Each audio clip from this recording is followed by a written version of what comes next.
Viewers, இன்னைக்கு October 24 Mahanadi serial என்னாச்சுன்னு சொல்லி பார்க்கலாம்க்கு முன்னாடி சேனல் சப்ஸ்கிரைப் பண்ணணும், மறக்காம சப்ஸ்கிரைப் பண்ணுங்க. இன்னைக்கு என்ன அப்படின்னு சொல்லி பாத்தீங்கன்னா, இங்க வந்து காவேரி வந்து அவங்களுக்கு காவேரிக்கு ஒரு ஃபோன் கால் வருதுன்னு சொல்லிட்டு காவேரி எந்திரிச்சு வெளியில போனோடனே கங்கா, அப்பப்பா என்ன ஒரு இது, ஏதோ இவதான் குடும்பத்தையே தாங்குற மாதிரி நீயும் வந்து கேட்டுட்டு இருக்கிறமா அப்படின்னு.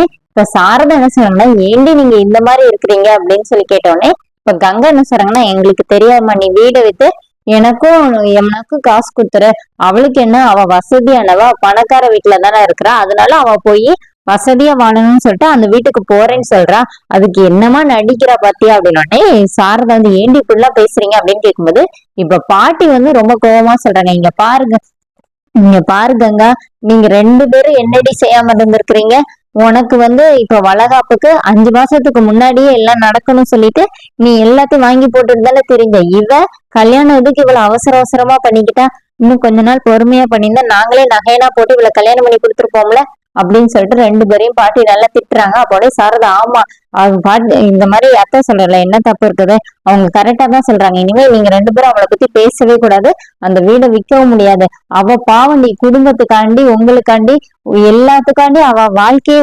தொலைச்சிட்டு வந்து உட்கார்ந்துட்டு இருக்கிறா, உங்களுக்கு அந்த இது இருக்காடி அப்படின்னு. இப்ப பாட்டி என்ன சொல்றாங்கன்னா, இப்படியே இருந்துட்டு இருந்தீங்கன்னா உங்க வயித்துல குழந்தை வச்சுட்டு இப்படி எல்லாம் பேசிட்டு இருக்காதீங்க, அப்புறம் நான் என்ன சொல்லிடுவேன் அப்படின்னு சொல்லிட்டு பாட்டியும் போயிடுறாங்க. இப்ப இங்க என்ன ஆகுதுன்னா, இவங்க 2 பேரும் இன்னும் கோவமாவே தான் இருக்கிறாங்க. காவேரியை பாக்குறதுக்காக கீழே வீட்டுல அந்த மாமி இருப்பாங்கல்ல, அவங்க வந்து அல்வா குடுக்குறாங்க. இப்ப காவேரி என்ன நினைக்கிறாங்கன்னா, மாமிக்கு வந்து அந்த ரூம் வேணும்னு சொல்லிட்டாங்கன்னா எப்படி நம்ம அந்த வீட்டுக்கு தானே போய் ஆகணும்னு சொல்லிட்டு, மாமி உங்க வீட்டுக்கு சொந்தக்காரங்க எல்லாம் வந்திருந்தாங்கல்ல, அவங்க எல்லாம் தங்குறதுக்கு இடம் பத்திருக்காதுல, பேசாம நான் வேணா அந்த ரூமை காலி பண்ணி தட்டேன். என்னடி அம்மா சொந்தக்காரங்கன்னா டெய்லியுமா வந்துட்டு இருக்கிறாங்க, என்னைக்காச்சும் தானே வருவாங்க, நான் பாத்துக்கிறேன் அப்படின்னு சொல்றாங்க.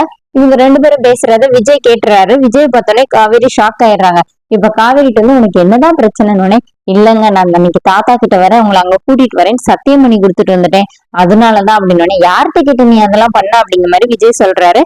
இங்க என்ன ஆகுதுன்னா, கங்காவும் யமுனாவும் போன் பண்ணி பேசிக்கிறாங்க, எப்படின்னாச்சும் அந்த வீடை வித்தே ஆகணுக்கா அப்படிங்கிற மாதிரி 2 பேரும் பேசிக்கிறாங்க.